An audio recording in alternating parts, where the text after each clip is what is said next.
Ассаляму алейкум, хайрлах шамлар. Меня зовут Гульсум Халилова. Информационная служба АТР работает для вас. Начнем с самых актуальных новостей, которые непосредственно касаются временно оккупированного Крыма. Присоединяйтесь к нашему эфиру. На экранах ваших телевизоров вы видите номер телефона, по которому вы можете присоединяться к нам в эфир через программу Skype абсолютно бесплатно.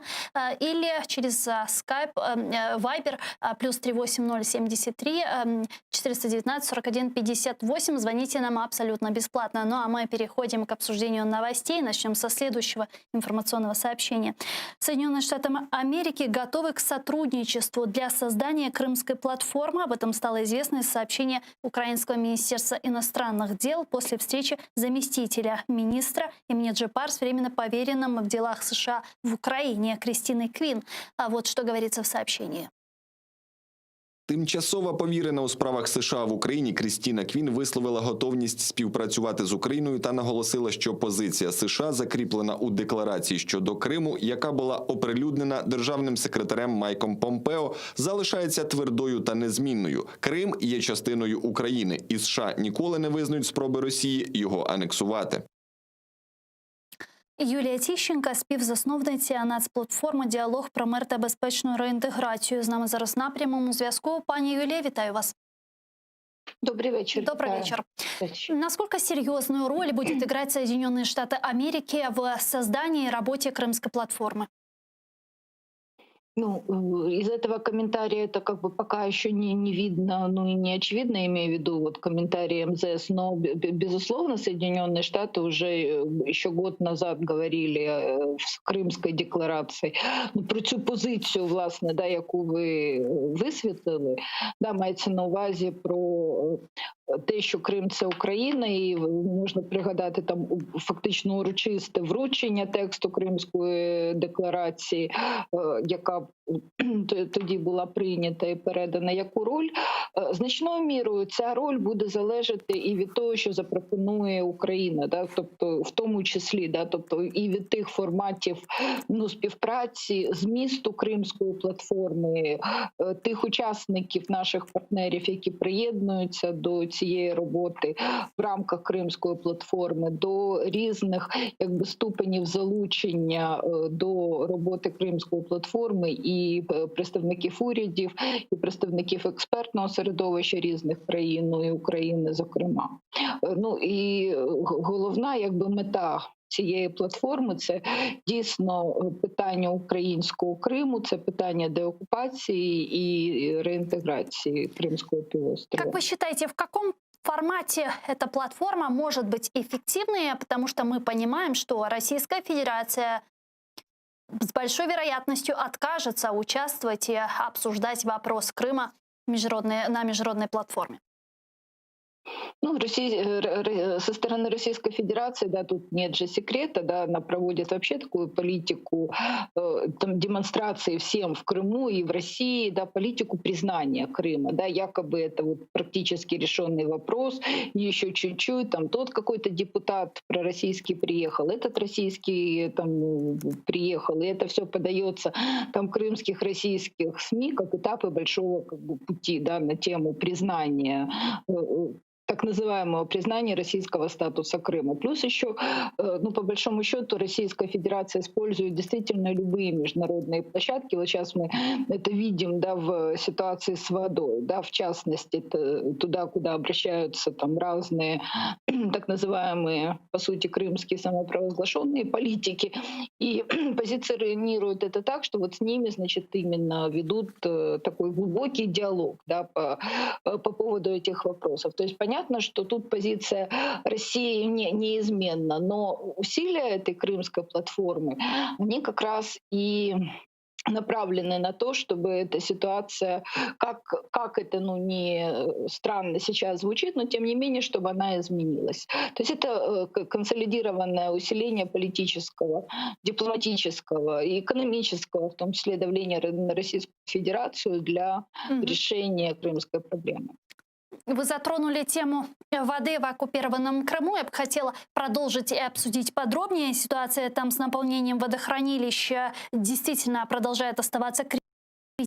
отсутствия осадков и засухи. Воды в большинстве водоемов осталось меньше половины. Так, Аянское водохранилище практически высыхает. Аналогичная ситуация наблюдается в Изобильнинском водохранилище под Алуштой. И за месяц оно уменьшилось почти на 1 миллион кубометров. Из-за продолжающегося дефицита воды в Крыму восстанавливать горячее водоснабжение также там не планируется. Об этом сообщил оккупационный глава Крыма Сергей Аксенов вчера на заседании оперативного штаба по проблемам водоснабжения. Вот что он сказал. Поки подавати гарячу воду немає можливості з міркувань економії. Були звернення з приводу того, щоб у вихідні дні зробити окремий графік, але немає технічної можливості для цього. В Министерстве иностранных дел Украины утверждают, что разговоры российского руководства с представителями европейских западных организаций относительно ситуации с водой в аннексированном Крыму не смогут изменить правовой статус полуострова. Ніякі російські зусилля не змінюють правової реальності. Згідно з міжнародним гуманітарним правом, Росія як держава-окупант несе відповідальність за окуповані території і повинна забезпечити населення всім необхідним. Так само відверто пропагандистські операції Кремля не можуть змінити правового статусу Криму як невід'ємної складової території України в межах міжнародно визнаних кордонів. Дотримання політики невизнання є одним з обов'язків не тільки держав, але і міжнародних організацій. Сегодня оккупационные власти Крыма каким-то образом пытаются предпринимать какие-то меры по решению проблемы с водой в Крыму. Там пытаются заниматься бурением скважин и так далее, забором воды из белогорских водохранилищ, переноса в Симферопольские. Вот насколько долгосрочными могут быть вот эти меры, которые они сегодня предпринимают? Как будут действовать дальше, по-вашему? Ну, смотрите, вот это бурение скважин, да, то есть это не новый метод. Еще помним, в общем-то, по сути, с 2014 года, да, то есть Российская Федерация тогда и те крымские чиновники, которые пришли, собственно, к ней, с ней, говорили, что, проблемы не будет, все будет решено, да, и вот сколько я себя помню вот в эти времена, да, имеется в виду после лета, осень, то есть когда обостряется такая водные вопросы в Крыму в том числе, то есть всегда создаются там рабочие комиссии, значит, русские научные деятели там говорят о том, что они обязательно найдут способ, там разработают там какую-то программу и так далее. Рассматривались вопросы там опреснения воды, потом, собственно, от этого и по экономическим, и по различным, другим причинам отказали. Сейчас опять декларируется выделение там из федерального бюджета каких-то ресурсов, значит, на решение этой водной проблемы. Мне кажется, что действительно, поскольку это очень острая проблема для Крыма, вот теми силами сегодня, да, которые сосредоточены в Крыму, я не думаю, что ее удастся решить в скором времени. Безусловно, тут необходим еще и подход, связанный там с ремонтом теплосетей, водопроводов. Да, почему? Потому что там есть разные подсчеты, сколько воды уже той, которая есть, теряется, собственно, при том, как она доходит до потребителя. Но тут же еще вопрос в другом. Знаете, Российская Федерация скорее будет строить там какие-то дороги для развития, в том числе военной инфраструктуры, чем как-то усиленно заботиться о гражданах, которые живут в крымских городах. По сути, да, почему? Потому что ей совершенно не обязательно решать эти проблемы, там, подавать горячую воду и так далее. То есть она может об этом говорить, там, рапортовать, делать вид, рассказывать, что и днепровская вода никому не нужна. Днепровская вода, которая поступала именно по Северному Крымскому каналу, потому что Днепр не течет в Крыму, собственно говоря. Вот, поэтому, на мой взгляд, будет очень много риторики, какие-то предложения, выделение средств из федерального российского бюджета, которые также успешно будут, возможно, там закопаны, потрачены, и при этом потом будут создаваться там какие-нибудь там комиссии, которые будут говорить, что вы что-то сделали не так и не совсем эффективно, какие-то чиновники слетят со своих должностей, но это не поможет кардинально, безусловно, решить крымскую проблему. Россия сегодня, кроме строительства вот этой военной базы, идут же процессы замещения населения. Посмотрите даже на официальные российские данные. Да? То есть и из военных расходов, да, увеличение этих потребностей, и замещение населения, увеличение приезжих в Крыму в тех нормах и пропорциях, как это сейчас. То есть ничего не указывает, что вот эти потребности, растущие в водных ресурсах, что они будут падать. Давайте к еще одной теме, к еще одной критической проблемы, которая возникает на территории временно оккупированного Крыма, а именно COVID-19. В Меджлисе крымстатарского народа призвали специальную мониторинговую миссию ОБСЕ в Украине и мониторинговую миссию ООН по правам человека посетить аннексированный Крым из-за катастрофической эпидемиологической ситуации, вызванной высоким темпом роста заболеваемости COVID-19. Російська окупаційна влада Криму приховує від громадськості і міжнародних організацій об'єктивну картину захворюваності та смертності внаслідок COVID-19. Медичному персоналу лікарень суворо наказано вказувати в документах померлих причиною смерті одну з супутніх хвороб пацієнта без вказівки на COVID-19. Засекречена і інформація про епідеміологічну ситуацію в місцях позбавлення волі і про стан здоров'я незаконно утримуваних в них кримських політв'язнів. Насколько действительно мы можем сегодня доверять оккупационной статистике? Ну, в полной мере, безусловно, я думаю, не можем. Ну и тут как бы можно говорить о том, что Меджлис в этом заявлении, собственно, там как бы достаточно объективная позиция. Почему? Потому что и в местах несвободы, и в местах, там, где задерживаются украинские политзаключенные в том числе, там достаточно сложная ситуация. Вообще в Крыму и в Российской Федерации, вообще в Европе сегодня с ковидом достаточно сложная ситуация. И вот эти вещи, там, связанные с утаиванием, по сути, информации, это делается во многом еще для того, чтобы российскую сторону как бы никто не в дальнейшем там не более усиленно не обвинял в том, что она не занимается здоровьем людей на вот той по территории, вашим данным, которая по на вашей незаконном информации, какая реальная картина сегодня в Крыму складывается с коронавирусом? Насколько серьезная, насколько критическая?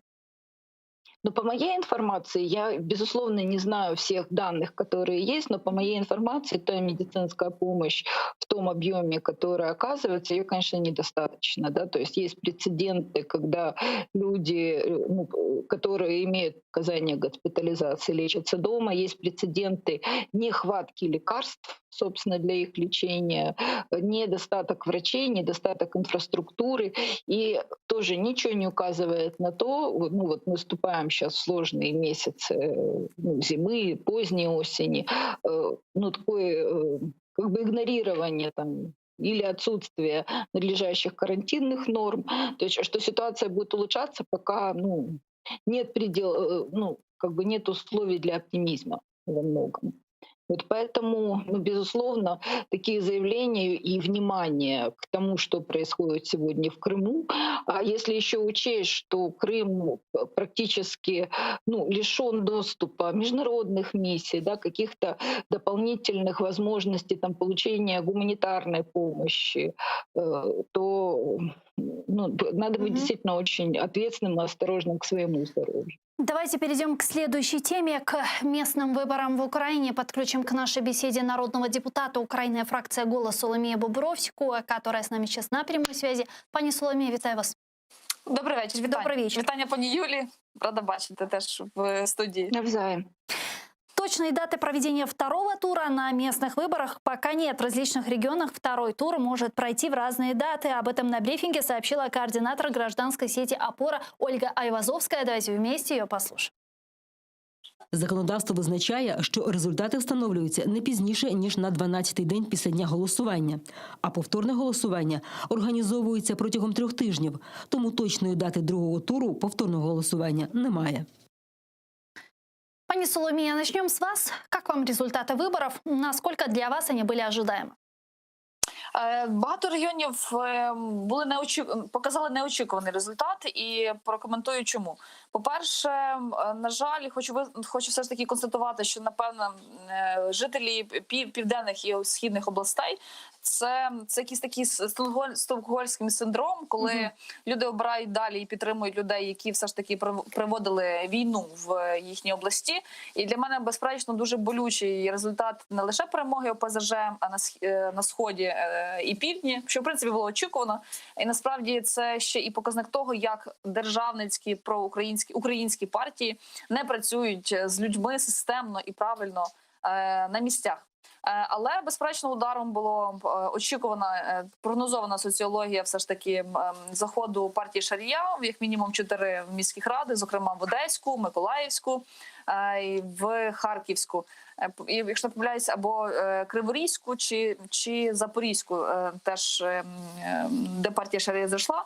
І мені здається, що це якраз такий фланг оновлених облич з проросійською риторикою, м'якою, гібридною. Вона доволі є небезпечною, і нам не складно шукати форми коаліції, куди вони підуть. Щодо Західної України і Центральної, цікавим було б все ж таки програш фактично в багатьох областях проекту «За майбутнє», які претендували на національний масштаб, вели доволі однотипну кампанію, спиралися на людей місцевих, хто мав би своїм авторитетом і силою підняти рейтинг, але це так не сталося. І от, наприклад, мер Черкас, який мав конфлікт з паном Зеленським і отримав підтримку «За майбутнє», виходить уже другий тур з нашим колегою з «Голосу», який відбудеться все ж таки в середині листопада, ми так надіємося. Західна Україна показала лідерство в 3 областях партії «Свобода» до міст, і мери їхні, і фактично конкурентна більшість до Європейської солідарності. Волинь – це фактично перемога суцільної за майбутнє. Ну і ще чекаємо до кінця результатів Закарпаття. Для нас це теж принципово важливий акцент. І не можу тут не згадати сьогодні в ефірі, як міністр закордонних справ Угорщини агітував в день виборів навіть, і за декілька тижнів до виборів приїжджав до нас держсекретар з питань національної політики в Україну, агітуючи за партію, яка представляє угорський етнос на території Закарпаття, що в принципі заборонено українським законодавством, і в зв'язку з чим був викликаний посол Угорщини до МЗС для вручення ноти протесту. Пани Юлия, разделяете ли вы точку зрения с пани Соломеей, где она говорит, что вот то, что в некоторых районах прошли представители пророссийских партий, такой элемент стокгольмского синдрома? Ну, до речі, давайте подивимось, як ще дорахують все ж таки голоси. Да? Ну, насправді, там є певні тенденції, але у нас же не так, скажімо так, важливо не тільки як голосують, а як рахують. Ну, і я б тут, звичайно, ще говорила про те, що, на прикладі міських голів, тут ще є інша така цікава тенденція. Да? Тобто це створення фактично регіональних партій, регіональних політичних проєктів. Начебто, ці партії претендують там на всеукраїнський масштаб, але все одно, да, вони сконцентровані на рівні міст, там селищ, окремих ОТГ. І тут ще за умов децентралізації в Україні, там, де тісно місцеве самоврядування має більше ресурсів, повноважень, можливостей, це певною мірою виклик. Чому? Тому що щоб не було якоїсь такої внутрішньої політичної капсульованості, да, оцих таких регіональних еліт, щоб у нас там на рівні об'єднаних територіальних громад не виникали барони, там які новітні, да, які будуть розпоряджатись всіми цими ресурсами. Тобто це, мені здається, що це така тенденція, на яку потрібно звертати увагу не менше, ніж там на перемогу Шарія, да, що було за великим рахунком не так, щоб неочікувано. Можна подивитись, ще навіть минулі вибори парламентські, да, там, де були певні дзвіночки в різних областях, навіть на Київщині. Що там вже говорити про інші регіони, насправді. Там стосовно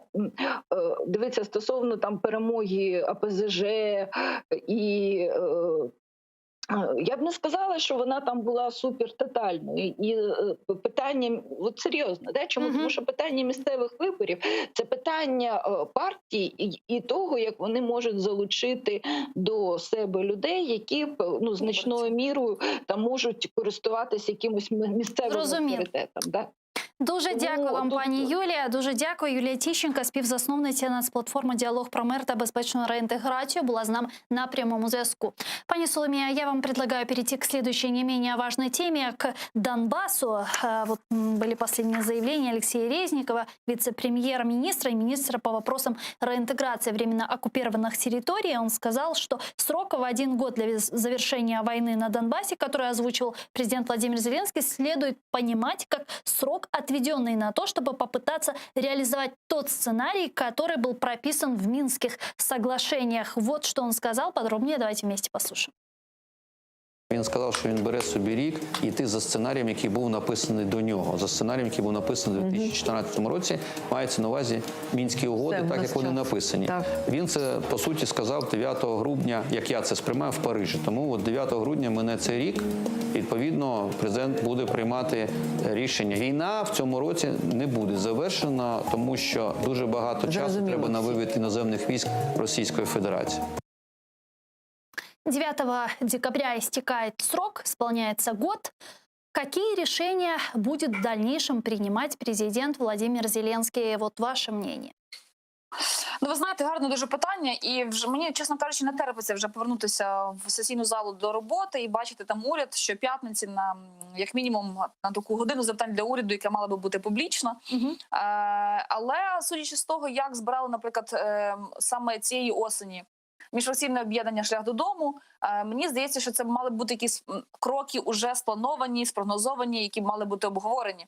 Тому що стане час, коли потрібно буде знову продовжувати закон про особливий статус, коли йшла мова про амністію бойовиків, ідуть певні переговори в рамках тристоронньої контактної групи про не просто нові точки розведення, але й відкриття КПВВ. І ми бачимо, слідкуємо, що на початку листопада контрольний пункт в'їзду-виїзду «Золоте», це другий пункт на Луганщині, має бути відкритий. Як ідуть до цього українська сторона, тому що востаннє я була там, наприклад, влітку, і російська сторона взагалі не планує з цієї сторони відкривати, або ж навіть не займається будівельними роботами, лише наші з нашої сторони готуються до відкриття. Тому є дуже багато запитань, вони продовжують приховувати це. І я би, чесно кажучи, настоювала на тому, щоб все ж таки ми, депутати і суспільство, дотискали вулицю Банкову робити переговори в рамках тристоронньої контактної групи більш публічною. Тому що я, наприклад, дізнаюся інколи відверто з так званих новин, з так званих псевдореспублік ЛНР-ДНР, для того, щоб зрозуміти, що сьогодні, наприклад, засідала гуманітарна група і безпекова, завтра будуть наступні групи. Так не повинно бути, і ця річ має бути прозора. Наголошую на тому, що вони все ж таки замовчують дуже багато інформації. Те, що сьогодні пан Резніков оголосив, він фактично констатував факти, які так всі розуміли, що таким чином і відбудеться. До речі, навіть ті зобов'язання, які взяла на себе Російська Федерація, вона не виконала. І тут йде мова про, наприклад, доступ Міжнародної місії Червоного Хреста до місць ув'язнень, які не відбуваються сьогодні. До этого Резников говорил, что не нужно ожидать какого-либо чуда от Минска. Как вы думаете, можно ли говорить, что будет создана какая-то альтернативная площадка по урегулированию войны на Востоке? У нас буквально минутка. Ви знаєте, для того, щоб мені здається, що інколи що або варто не говорити, або пояснювати те, що насправді є, тому що відбувається, як на мене, певне шулерство в цих питаннях. Відповідно, мені важко як опозиційному депутату навіть коментувати, тому що ту інформацію, яку ми отримуємо публічно, вона є надто куцею для коментування. Але українська влада має мати як мінімум декілька варіантів для Мінська і завжди бути напоготовим розробляти ці варіанти поза Мінськом. Питання, наскільки вони готові, чи вони існують. Ось, власне, я б задоволення поставила пану Резнікову на годині питань до уряду. Дуже дякую вам, пані Соломія. Соломія Бобровська, народний депутат України, фракція «Голос», була з нами на прямому зв'язку. А ми переходимо к следующей теме, к Беларуси. Там уже второй день продолжаются забастовки. Самопровозглашенный президент Беларуси Александр Лукашенко заявил, что против страны ведут уже не только информационную войну, но и террористическую. Так Как он отреагировал на массовые забастовки, остановившие Беларусь? Участие в них принимают люди, которые не согласны с политикой Лукашенко и его отказом выполнять условия ультиматума оппозиционера Светланы Тихановской. Ну як можна оцінювати те, що вже вийшли на залізницю і починають блокувати автоматику, здійснювати замикання рейок? Це може привести до серйозних аварій на залізниці, катастроф і загибелі безлічі людей. Це дії організованих злочинних груп з ознаками тероризму. Ми починаємо стикатися з терористичними погрозами. Белорусский оппозиционер Светлана Тихановская обратилась к людям, которые поддержали забастовку в стране, и заявила, что власть Александра Лукашенко ответит репрессиями. Ця сила солідарності злякала режим. Він знову використовує репресії, тому що більше ні на що не здатний. На вас вже намагаються тиснути і звільняти. Вони думають, що так повернуть вас до роботи і знову зможуть жити за ваш рахунок. Але сьогодні у нас все вийшло, тому що кожен з вас проявив героїзм заради друга, колеги і земляка. Цехи заводів не запрацювали, щоб могла спрацювати ланцюгова реакція солідарності. Її вже не підірвати, не затримати і не вбити. Сьогодні був важливий день, і я вірю, що це був лише початок. Павло Усов, доктор політичних наук, керівник Центру політичного аналізу прогнозів. Зараз з нами на прямому зв'язку. Пане Павло, вітаю вас. Добрый вечер. Добрый вечер. Насколько сегодня масштабная общенациональная забастовка? Можно ли ее сегодня таковой назвать в Беларуси? Забастовка не является масштабной, она является локальной и охватывает несколько предприятий, частный сектор, университеты, точнее сказать, университетские группы, какие-то госпитали, больницы, но не является это масштабной забастовкой, к сожалению, и это является большим минусом, потому что, поняв, что власти опасались, конечно же, то, что произойдет такая масштабная забастовка, и вот этот страх способствовал тому, что были выпущены ряд политических заключенных, была проведена якобы встреча в рамках СИЗО, когда Лукашенко встретился с политическими заключенными. Власти пытались снизить прессинг в течение этих 2 недель перед забастовкой, но вчера-сегодня, когда оказалось, что все-таки в массе своей люди не включились в политическую борьбу, Лукашенко расправил плечи и угрожает масштабным террором, масштабными репрессиями в отношении тех, кто протестует, и, по всей видимости, этот план, эта стратегия будет реализована. Ну, действительно, насколько это запугивание со стороны Александра Лукашенко дает свои плоды? Плодов мы пока не видим, таких, которых бы ожидал Лукашенко. Единственной основной целью является зачистка пространства, улицы и зачистка протеста. Это основная цель, потому что именно протесты, которые проходят в Минске, являются основным дестабилизирующим фактором для системы. Это очень сильно напрягает систему. Более того, власти пытаются работать на опережение в течение недели, чтобы задавить, прежде всего, ресурсы, конечно же, сконцентрированные в Минске, чтобы задавить граждан, не позволить им бастовать или протестовать в субботу-воскресенье в течение недели. И поэтому, конечно же, такая перманентная борьба, перманентная репрессия, они истощают систему. Они ее очень сильно напрягают, и это также раздражает Лукашенко, потому что второй элемент очень важный. Власти собираются провести Всебелорусское народное собрание. Сегодня также об этом было заявлено в декабре, чтобы еще раз легитимизировать поддержку для Лукашенко. И чтобы провести в более спокойной обстановке, власти хотят задушить протест, но это у них не получается. Дуже дякую вам, спасибо большое. Павло Усов был с нами на прямой связи, доктор політичних наук, керівник Центру політичного анализа и прогнозов. Мы переходим к Азербайджану. Там продолжаются бои между Азербайджаном и Арменией за Нагорный Карабах.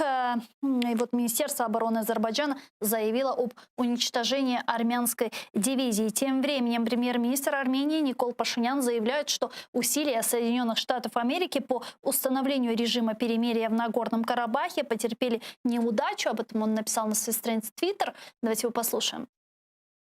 Хочу заявити, що зусилля міжнародного співтовариства на цей раз за посередництва США по встановленню режиму перемир'я зазнали невдачі. І як наслідок сьогодні в результаті триваючих обстрілів з боку Збройних сил Азербайджану загинули і отримали поранення мирні жителі.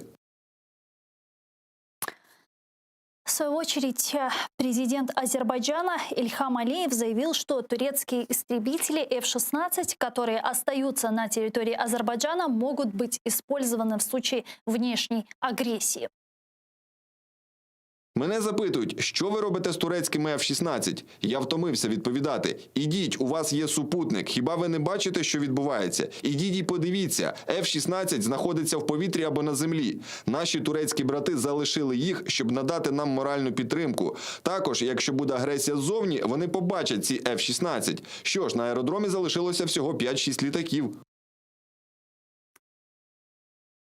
Также Ильхам Алиев сказал в интервью итальянскому изданию, что с российской военной базы в Гюмри для вооруженных сил Армении отправляются боеприпасы. Ми ж не говоримо кожен день про те, скільки зброї поставляється з Росії до Вірменії. Ми ж не говоримо, скільки російських Міг-29, Су-30 знаходиться на території Вірменії. Ми ж не говоримо про те, що 5 тисяч російських військовослужбовців розташовані на базі в Вірменії в Гюмрі. І за нашими даними, звідти періодично йдуть поставки вірменським збройним силам. І це факти, на відміну від того, що говориться про нас. С нами сейчас на прямой связи Артем Конопкін, заступник директора Міжнародного центру дослідження проблем безпеки. Пане Артеме, вітаю вас. Добрый день. Добрый день. Насколько сегодня, с какими темпами продвигается вперед азербайджанская армия? Многие эксперты говорили о стратегической важности Алачинского коридора. Насколько им близко они сейчас находятся к этому коридору? И в чем, собственно, его важность? Расскажите подробнее. Ну, дивіться, сьогодні про просування азербайджанської армії не повідомлялося, але вони знаходяться за різними даними найтакі позитивніші для Азербайджану – це 7 кілометрів, найнегативніші – 25 кілометрів до Лачину або, як його вірмени називають, Бардзору.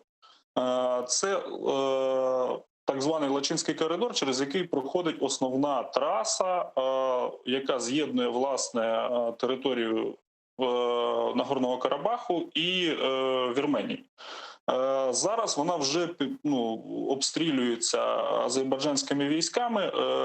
Ті підрозділи, які просунулися найближче, це, скоріше, такий бойовий заслон або передові підрозділи там в вигляді ДРГ, які зайшли, прощупували оборону. Відповідно, частково, судячи по фото і відео, вони були знищені і відкинуті. Чому це так важливо? Тому що, по суті, 3 дороги, які з'єднують Карабах і Вірменію, і одна з них на півночі вже перебуває під вогневим контролем після зайняття Муровдага, гірської гряди. Зараз це Лачинський коридор, і по суті залишається одна дорога, яка також прострілюється безпілотниками максимально. Да? І взяття Лачину, навіть не просто не взяття, а взяття під вогневий контроль вже дуже сильно ускладнює ситуацію для вірменських військ і ставить їх в дуже незручне положення. Зайняття Лачину – це фактично програш Вірменії і, відповідно, вирішення військове, практично повністю вирішення Нагорно-Карабахской проблемы. Как вы считаете, может ли на каком-то этапе вмешаться в конфликт Российская Федерация, если вот у азербайджанской армии полностью удастся добраться до Лачинского коридора на стороні Арменії? Ну, думаю, що якби вони хотіли, вони б вже втрутилися, бо вони там зараз якраз поряд зі звільненими територіями, в Зангіланському, Кубатлинському районі, вони там розгорнули бойові пости на території Вірменії. Відповідно, якби вони хотіли, то вони б вже здійснили втручання, атаку якусь. Я думаю, що Лачин не стане якоюсь такою тригерною точкою, тим паче, що вірмени будуть битися до останнього за цей коридор. Туди вже прибув міністр оборони Вірменії, щоб, власне, керувати бойовими діями. тому що дуже важлива точка. Але якщо думаю, що далі, якщо вже стане питання повного військового вирішення, да, якщо азербайджанці вирішать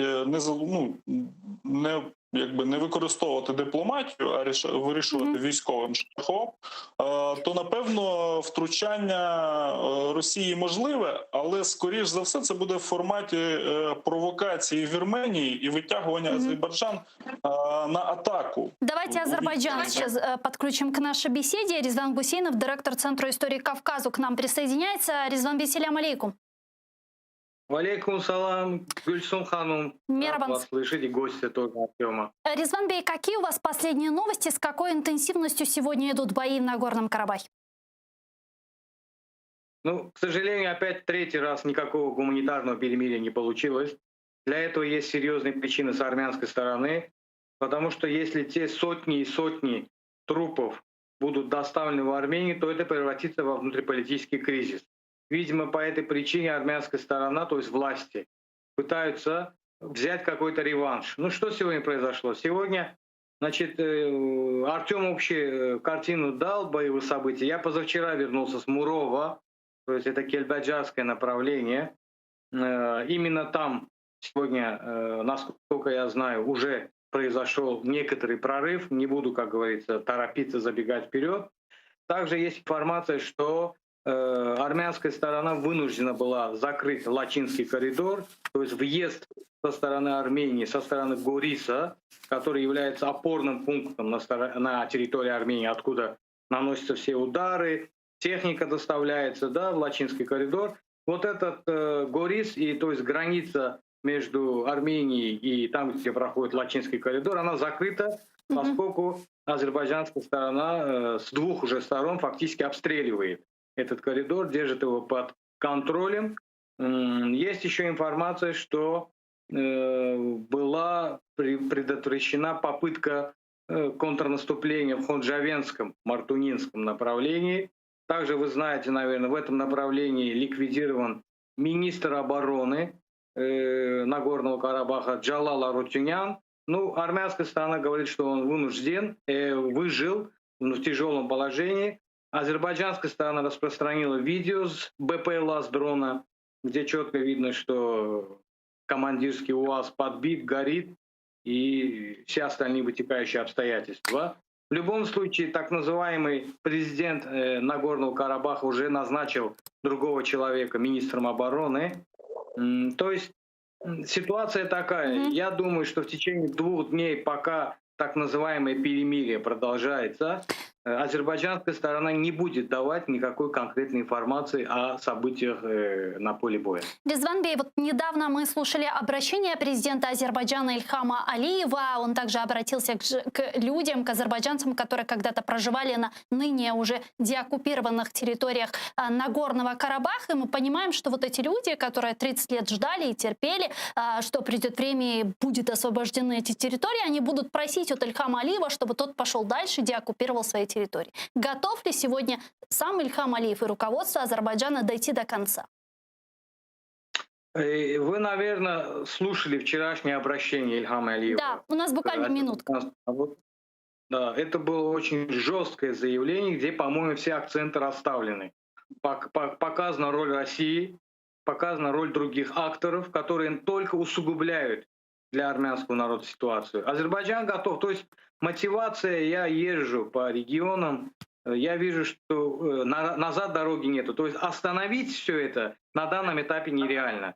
И это для обеих сторон, я так понимаю, будет критически. Поэтому каждая сторона будет максимально добиваться в рамках окна возможностей политических, то есть выборов США и другие вот эти рамки, до конца дожимать, до начала ноября, до первой недели ноября все-таки будет ясно, чем завершается этот военный этап и будут ли переговоры. Сахунс, пане Артема, ваш прогноз, как будут дальше развиваться события? 30-40 секунд. Дивіться, там зараз фактично азербайджанська армія стоїть на порозі Ахдере і Ходжевенду. Якщо не вдасться наступати на Лачинський коридор, якщо буде зірваний цей наступ, то можуть спробувати взяти якийсь із цих міст, щоб закріпити, так би мовити, перемогу і збільшити кількість районних центрів звільнених, і це вже буде на території Карабаху самого. Якщо зараз 4 районні центри звільнені на окупованих територіях Азербайджану, так званий пояс безпеки, як його вірмени називають, то це вже буде така заявка на те, що ми можемо звільнити повністю територію Нагорного Карабаху, Шушу, Степанакерт, і відповідно це дуже сильно посилить дипломатичну позицію азербайджанської сторони. Дуже дякую вам. Чух Сагулнас Різванбей. З нами були на прямій зв'язі Артем Конопкін, заступник директора Міжнародного центру дослідження проблем безпеки, а також Різван Гусейнов, директор Центру истории Кавказу. Тешекурлер. Ну а я, к сожалению, вынуждена с вами попрощаться. Оставайтесь первым крымско-татарским телеканалом, а далее наш эфир продолжает программа Прайм Муждабаев Коршкенч.